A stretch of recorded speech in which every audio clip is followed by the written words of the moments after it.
Allez, ouverture maintenant des portes de la salle qui vous mène tout de suite dans la salle des rubriques techniques.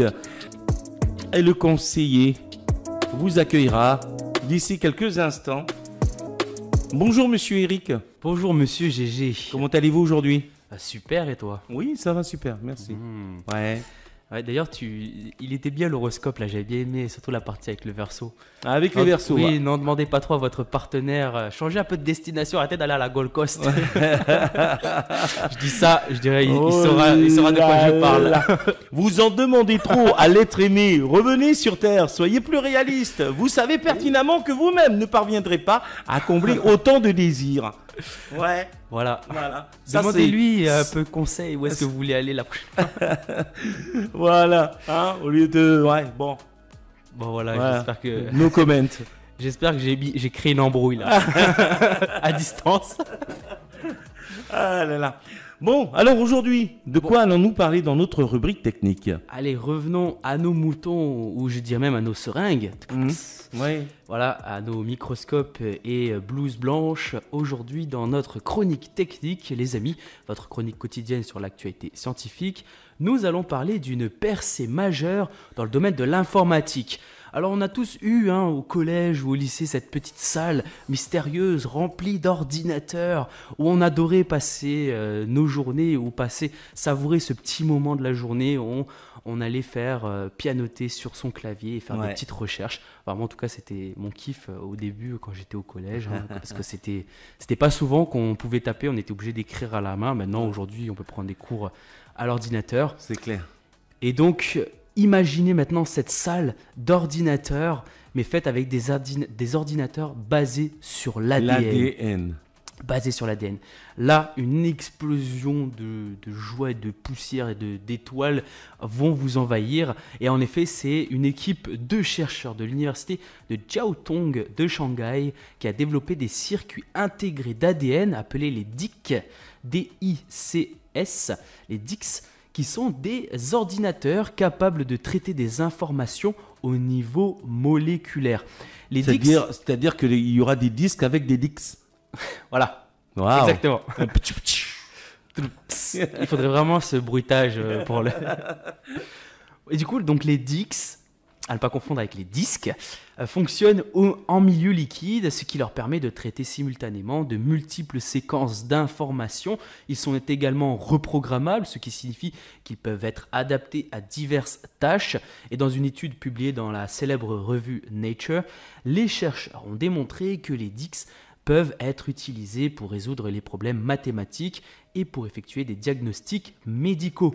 Les DICs ont le potentiel même de révolutionner l'informatique et la biotechnologie. Ils pourraient être utilisés pour développer de nouveaux types d'appareils électroniques tels que des ordinateurs portables plus petits et plus économes en énergie et même en place parce que vous pourrez le transporter ainsi beaucoup plus facilement. Et là, le terme portable donnerait tout son sens.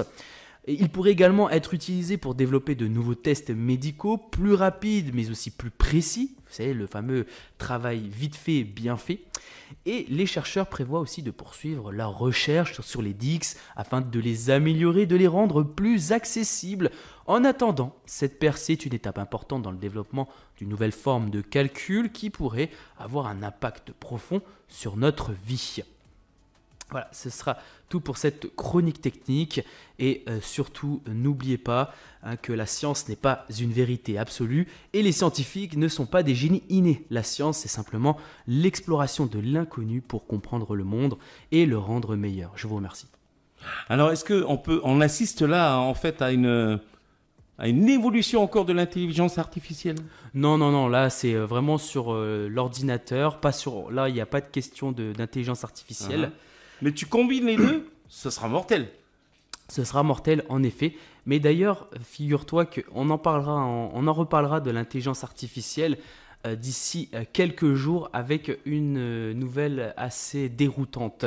Mais je vais pas en dire plus pour ne pas trop vous spoiler. D'ici quelques jours, donc pas dans la prochaine émission. Alors quand je dis une nouvelle déroutante, c'est une mauvaise nouvelle. Hein. Ah ouais, j'imagine, ouais. Donc on attend avec impatience la suite des événements. C'est ça. Et c'est là où on pourra voir donc la fameuse balance entre l'avantage de la technologie, mais aussi l'inconvénient que ça engendre. Le gros inconvénient que cela pourrait engendrer. Oh oui, parce que là, ce sera un gros inconvénient. Il faudra s'adapter.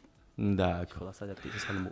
Bon, en tout cas, merci Eric pour cette séquence. Là, je t'en prie, mais en tout cas, ce ne sera pas le prochain sujet. Oui. Ah oui, pardon, le prochain sujet sera donc... Oui, et d'ailleurs, c'est une grande première. On parlera mathématiques la prochaine fois. Mathématiques. Oui, je vais... Enfin, on va pouvoir prouver que 2 plus 2, ça ne fait pas 4. Non, malheureusement, ça c'est un axiome, un dogme, tout ce que tu veux, c'est pas réfutable. C'est une des rares exceptions d'ailleurs dans science où des choses, ça c'est adopté par tout le monde, ça peut pas être, ça peut pas être réfuté. C'est comme ça. 2 plus 2 font 4 et ça ne fera. Ah, quoique. Quoique, c'est ce que je dis. Quoique. Mais bon, après là, on va rentrer dans les tréfonds des mathématiques, on va éviter. Ouais. Non, par contre, une chose que peut-être vous ne soupçonnez pas, et c'est ce dont on va parler la prochaine fois dans le sujet des mathématiques, c'est que l'infini n'est pas toujours égal à l'infini. Il existe des infinis plus grands que d'autres infinis. Et nous verrons ça en détail. Oh là là, mais qu'est-ce que c'est que c'est Là, il n'y a pas plus grand qu'à l'infini. Eh bien si, en mathématiques si. Ah ouais? Tu verras et je vais te le prouver. Et en fait, c'est très simple à comprendre. C'est très très simple et nous verrons ça ensemble dans notre chronique. D'ailleurs, j'ai même un collègue qui est donc professeur de mathématiques dans un collège et qui a expliqué ça justement à ses collégiens de manière très très simple et ils ont compris. Ok. Justement pour la petite anecdote, est-ce que tu savais que Chuck Norris a su compter 2 fois jusqu'à l'infini? Oh. Ouais. Moi, je savais qu'il faisait passer un sale quart d'heure en 8 minutes. Mais ça, je ne savais pas, je l'apprends. Deuxième anecdote, je vais la noter. Allez, merci Eric. À très bientôt pour la prochaine rubrique technique.